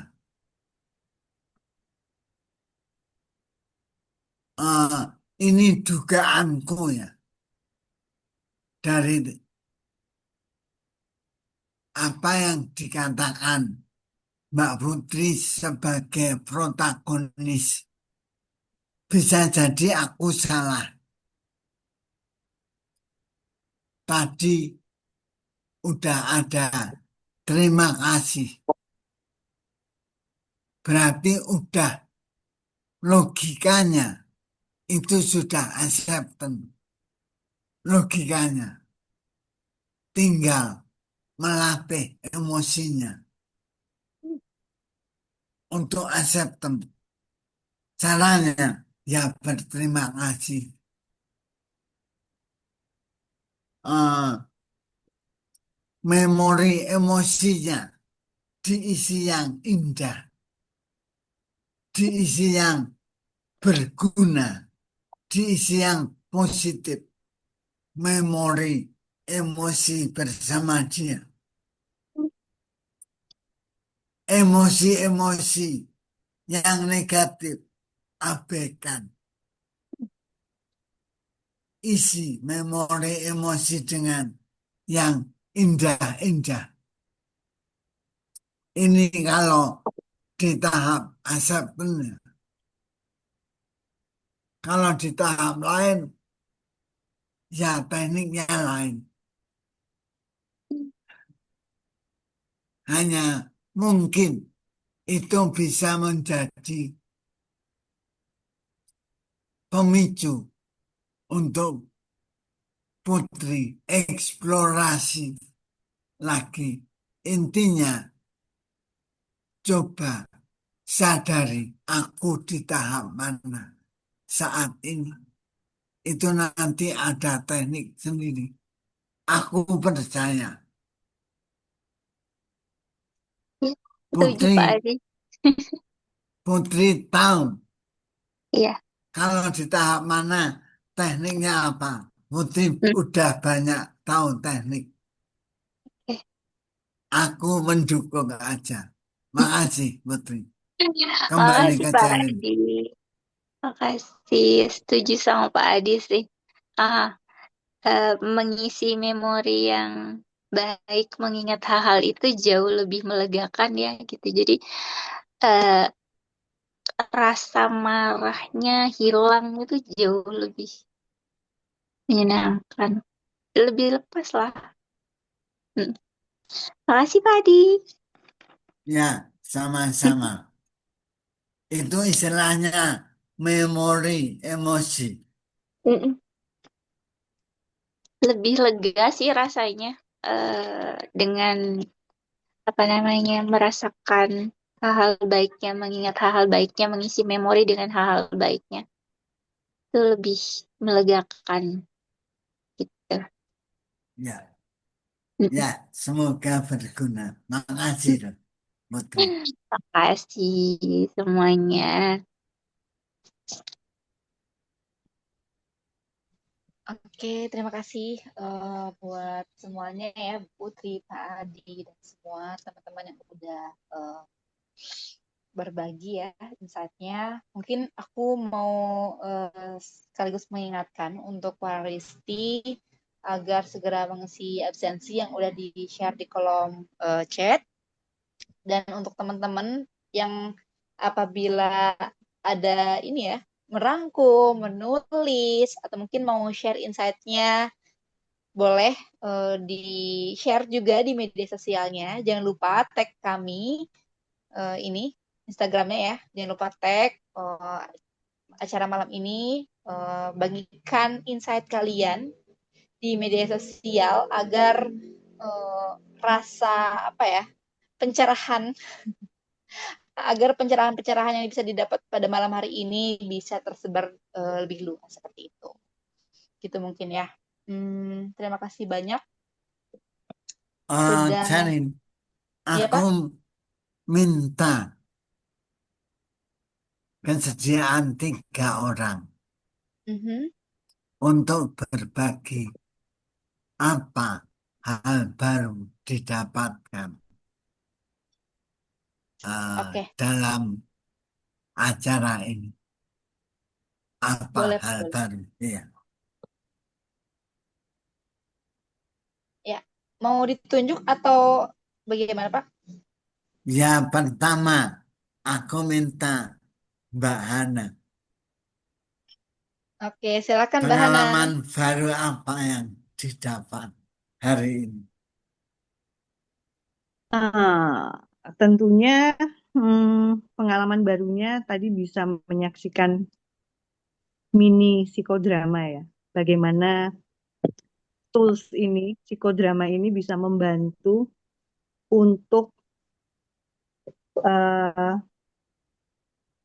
memproses emosi yang masih tertinggal, yang dikiranya sudah selesai, tapi ternyata masih tertahan dan boncos tipis-tipis. Karena tadi waktu Mbak Putri jadi tokohnya, saya juga ikut menangis seperti biasa. Makasih Mbak Putri, jadi ikut merasakan ya bahwa oh ternyata psikodrama seperti ini. Nah, yang sesi sebelumnya kan kita nggak sempat ya ada praktek seperti ini. Jadi sekarang saya tahu bahwa oh ini tujuannya ternyata bagus bagus banget gitu untuk orang yang memang cocok dengan teknik psikodrama itu. Yang kedua adalah tadi omongannya Mas Didi bahwa psikodrama itu tujuan akhirnya adalah memunculkan kesadaran. Wah, aku senang banget itu. Karena saya memang relate ketika mengajak teman-teman atau klien yang datang ke saya untuk yuk kita berkesadaran yuk gitu. Jadi hidup itu nggak autopilot, hidup itu nggak hanya ikutin eh, alurnya ya wes lah pikir mengko gitu nggak. Kalau kita bisa hadir utuh untuk berkesadaran, kenapa kita tidak ambil itu sebagai power kita bisa mengendalikan eh, hidup kita masing-masing. Itu insight-nya. Terima kasih. Makasih, Kak Hana, Mbak Hana. Bunda Hana. Makasih. Bunda. Bunda. Ya, Bunda. silahkan yang lain. Silakan. Oke. Yang lain mungkin yang belum kali ya. Dari Listi ya, kita coba dari Listi. Ada di sini yang mau mengajukan diri dulu atau mau ditunjuk? Oke, kita tunjuk aja kali ya. Ada Kak Syifa. Halo Kak Syifa. Mbak Syifa. Oke. Ada Mas Fakih.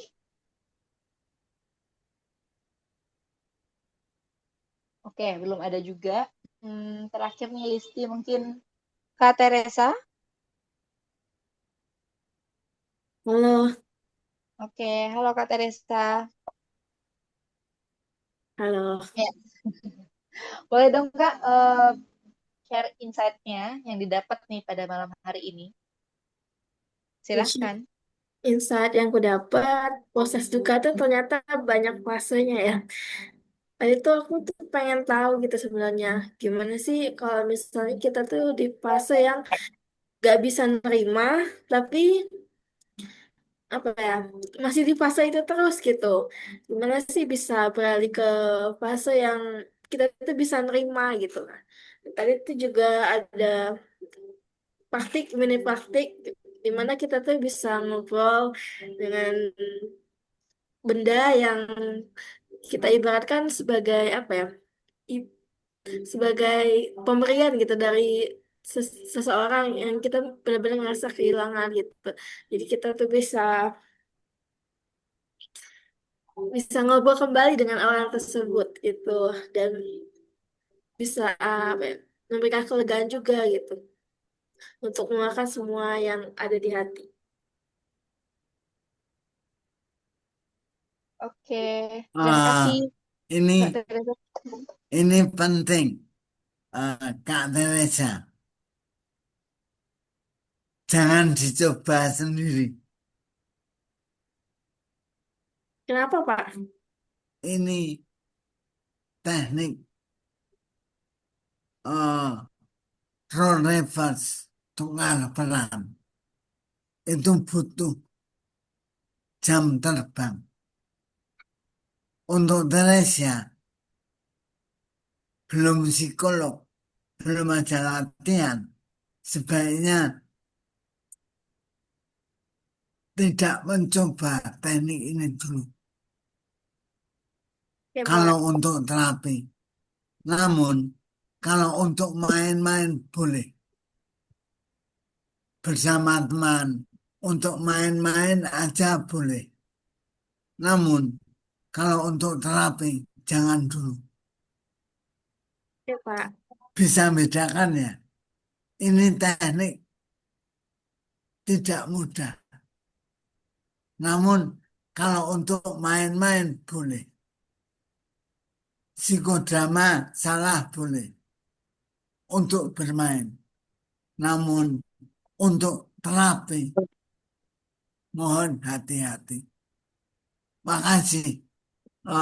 Sharingnya mengingatkan saya untuk hati-hati dalam menggunakan teknik ini untuk terapi.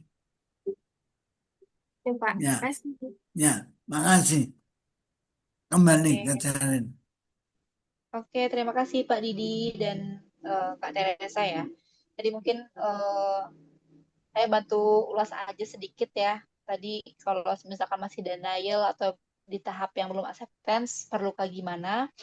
Kalau tadi sih insight yang saya dapat ini ya, yang terpenting adalah kita mau menyadari dulu gitu. Kita ada di tahap mana, jadi dirasain rasanya seperti apa dan sebagaimana, dan tentunya disadari dulu dan diterima dulu. Itu sih Kak. Nanti mungkin di tahap selanjutnya kenapanya, nah baru mungkin di apa ya, kesadarannya digali lebih dalam seperti itu sih Kak. Gitu ya mungkin Kak Teresa. Itu mungkin semoga membantu. Atau mungkin ada mau ditambahin Pak Didi? Tadi Kak Teresa ada pertanyaan, gimana caranya kalau misalkan kita ada di tahap denial, anger, ya sebelum acceptance. Apa ya? Bang, aku mikir dulu. Oke. Mungkin cara psikodrama mirroring, melihat cermin, lalu dikata-katain aja. Kamu masih marah ya, kamu denial ya, diomongin aja itu. Itu meningkatkan kesadaran dan penerimaan. Dituduh aja, nanti dijawab sendiri. Kan omong sama cermin. Berdiri depan cermin, lalu dia omongin, kamu denial ya, kamu nggak terima ya, kamu marah ya, lalu jawab sendiri. Itu teknik mirroring. Psikodrama juga mungkin bisa dicoba. Itu Jarin. Bisa Oke, jadi Kak Putri juga punya metode. iya. Setuju sih Pak Adi. Jadi penting banget sama buat kita untuk ngobrol sama diri sendiri. Kadang kita tuh sibuk banget untuk dengerin orang lain dan lain-lainnya gitu. Tapi kita tuh kadang lupa untuk dengerin diri sendiri. Jadi akhir-akhir ini sering banget sih untuk ngobrol sama diri sendiri, tanya gimana perasaannya, apa yang dipikirin, sama journaling maybe Pak Adi. Jadi akhir-akhir ini sering journaling gitu. Untuk orang-orang tertentu itu sangat sangat sangat bermanfaat gitu. Kadang bahkan ketika kita nggak lagi jurnal nih, kita baca aja itu tuh udah kebantu untuk tahu gitu apa yang lagi kita pikirin, apa yang kita rasain dan lain sebagainya. Jadi belajar untuk jadi teman terbaik buat diri sendiri, ngobrol sama diri sendiri itu penting gitu. Jadi kita berusaha untuk memahami diri sendiri. Itu sih. Oke, terima kasih Kak Putri dan Pak Adi. Ya, ya setuju banget ya sama Pak Didi dan Mbak Putri gitu ya. Karena aku pun juga melakukan hal yang sama nih. Kalau kalau aku nge-record video ya curhat ya cerita-cerita ya sebagaimana mungkin curhat sama orang lain, ntar aku tonton sendiri. Itu mungkin ya teknik mirroring yang pernah aku lakuin. Gitu ya Kak Teresa. Terima kasih, Kak. Oke, terima kasih. Ya mungkin satu lagi ya Pak ya. Ya, Aku mau tunjuk Bunda Sinta deh ya. Masih ada Bunda Sinta? Masih, C, masih. Oke, Apa boleh iki? nih ya Bunda. Insight-nya pada malam hari ini. Waduh, apa ya? Insight ya. Jadi gini ya, kalau dalam fase kedukaan itu biasanya gimana ya, dari tinjauan neuroscience ya, itu lagi mengalami amigdala hijacking ya, gitu. Freeze gitu dengan kesedihan. Mau naik itu on and off gitu ya. Lobus frontalis kita lagi terblokir. Jadi tidak bisa berpikir logis. Dan biasanya manusia itu nggak suka ya dinasehatin panjang lebar begitu. Dengan teknik yang tadi gitu ya. Dengan teknik yang tadi ini teknik teori dari Gestalt juga ya, Mas Pak Didi. Jadi itu geostate ya, egoset atau si bijaksana itu dilambangkan oleh kotak ya, kotak. Kotak itu adalah bagian diri kita atau sub kepribadian yang akhirnya atau saya sebut jiwa bijaksana ya gitu ya, yang akhirnya menasehati si protagonis gitu ya, supaya dia bisa lebih berdaya gitu ya, mengambil insight gitu ya, dinasehatin lewat simbol dari si kotak ini.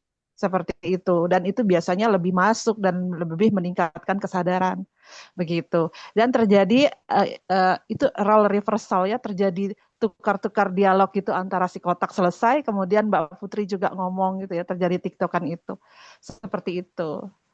Ya, lebih berasa gitu, lebih berasa. Oke, kayaknya gitu aja deh. Oke, Saya terima pernah, kasih. iya, Oke, terima sorry kasih ya, Bunda. Ya, aku ngomongnya tidak sistematis ya, muter-muter, ngantuk. Tapi semangat, keren. Semangat.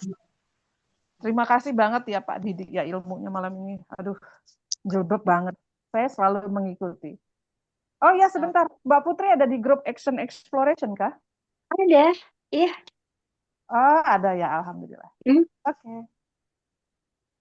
Oke, ya. Pak Didi.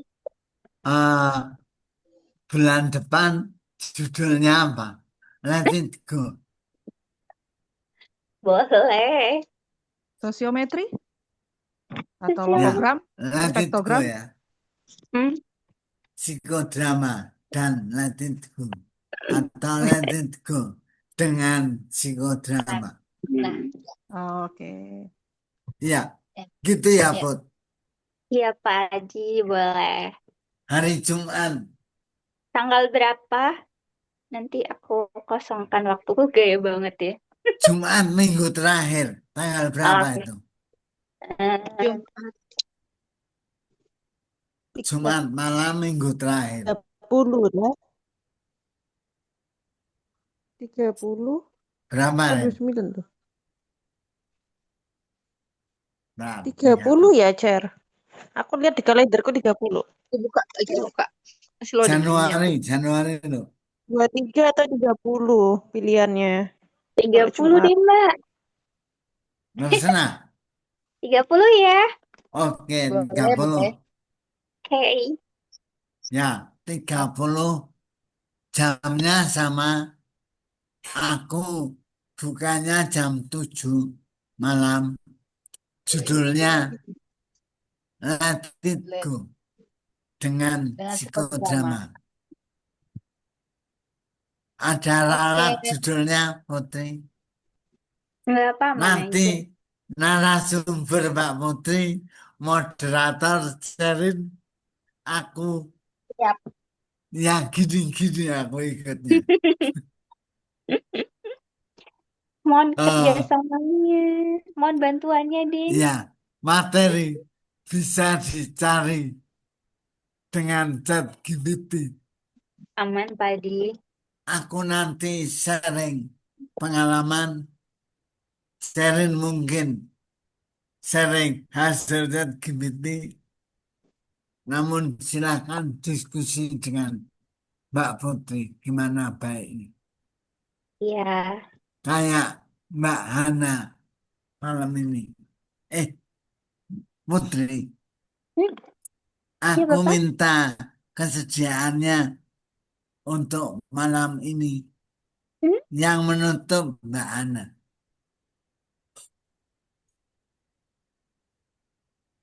Putri, Oh, diberikan untuk menutup komentar dan ditutup oleh Mbak Hana. Oh, Putri komentar terus yang tutup Bahana. Ya kira-kira gitulah. Kak, Ah, boleh nggak sebelum ditutup kita foto dulu? Oh ya ada Putri. oke. Lupa. Biar ada kenang-kenangan nih ya. Boleh nih Hmm. yang bisa on cam. Boleh silakan on cam. Ditunggu 1 menit ya. 21, 23 ya. Oke. Sekaligus nih buat bukti juga kan kita jadi lebih kenal ya, lebih hangat nih ya tuh. Halo semuanya, nih ada Mas Faki, ada Kak Balsa, terus juga yang baru on cam lagi siapa nih? Oke, kita tunggu aja dulu ya. Ada Kak Teresa. Nanti boleh kita foto dengan gaya masing-masing ya, ciri khas masing-masing. Boleh bebas ya, seperti biasa. Oke, kita masih menunggu nih. Wah, ada Mbak Winda nih. Tadi lupa nggak disapa lagi. Nggak ditanya insight-nya nih Mbak Winda. Oke. Oke, ada lagi mungkin. Reina mau on cam, Rey? Ya, Rena, Ini aku udah udah lama. on cam. Mana Ya, On nggak cam kan kelihatan. gini. nggak ada, Rey. Kalau off cam gini. Ini on cam. Oh. Nah, kamu gelap, nggak ada Ya, aku juga cahaya. nggak tahu kenapa. Oh iya, Oke lah, nggak apa-apa ya mungkin. nggak apa-apa. Oke, udah ini udah menit ke 23. Boleh ya, siap-siap. Ya, 1, 2, 3. Oke, sekali lagi ya. 1, 2, 3. Oke, terima kasih semuanya. Nah, saya lempar lagi tadi ke Bu Putri Iya, untuk statementnya. Silakan. iya, sebelumnya makasih untuk semuanya. Makasih sudah dengerin aku hari ini. Senang banget hari ini udah bisa hadir. Terus grief ya, duka. Kayaknya karena merasa hari ini atau akhir-akhir ini lagi merasakan kedukaan juga. Jadi eh, malam ini ngerasa kayak aku kayaknya mesti hadir gitu. Dan insight-nya banyak banget gitu. Eh, terus kalau buatku sebenarnya hmm, duka itu kita semua akan mungkin pernah mengalami, tapi tergantung duka itu akan bawa kita kemana gitu. Apakah kita akan bertumbuh dengan duka itu atau mungkin kita justru semakin jatuh dengan duka itu.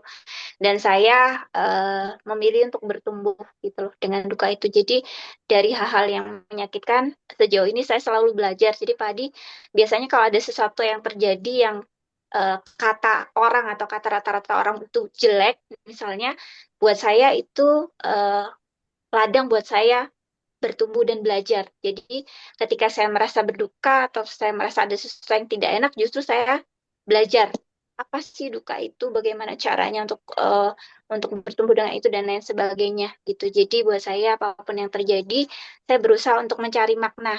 Kalau dalam bahasa saya tuh kira-kira pesan cinta apa sih yang Allah mau tunjukin sama saya lewat duka ini gitu. Jadi selalu ada eh, pesan cinta yang mungkin kita lagi abai dan lain sebagainya, sehingga kita memaknai itu dengan baik. Kalau kita bisa memaknai apapun yang terjadi sama kita dengan baik, insya Allah itu akan membuat kita bertumbuh dan semakin bertumbuh ke depannya. Jadi selamat bertumbuh, selamat menikmati hidupnya masing-masing. Insya Allah selalu ada pesan cinta yang Tuhan ingin sampaikan sama kita lewat apapun yang terjadi di hidup kita. Tetap happy semuanya. Ya, Terima kasih. Salam sayang buat semuanya. ya, makasih. Ya, Kak Hana, silahkan ditutup. Oke. Terima kasih untuk teman-teman semua yang sudah join pada Zoom briefing dan psikodrama pada malam hari ini. Terima kasih insight-nya. Banyak sekali yang kita pelajari malam hari ini. Tentu kita sudah puas-puas ya tadi tipsnya, materinya daging banget. Harapan saya apa yang kita dapatkan pada malam hari ini bisa tadi seperti Mbak Putri katakan bisa membuat kita bertumbuh menjadi pribadi yang lebih kuat, lebih tangguh, sekaligus lebih bisa menerima apapun yang terjadi dalam hidup kita seapa adanya itu. Gitu ya. Demikian dari saya. Oh, saya terima kasih walaupun ditodong, tapi makasih banget kesempatannya Mas Bidi. Saya dikasih ruang untuk ngomong ya, belajar ngomong di depan teman-teman sekalian gitu. Terima kasih buat Mbak Sherin, materinya keren banget. Terus kita juga sempat ngobrol sebelumnya untuk membangun chemistry. Good job. Mas Didi, makasih banget buat teman-teman di sini. Kalian sungguh luar biasa. Mari kita bertumbuh. Selamat malam.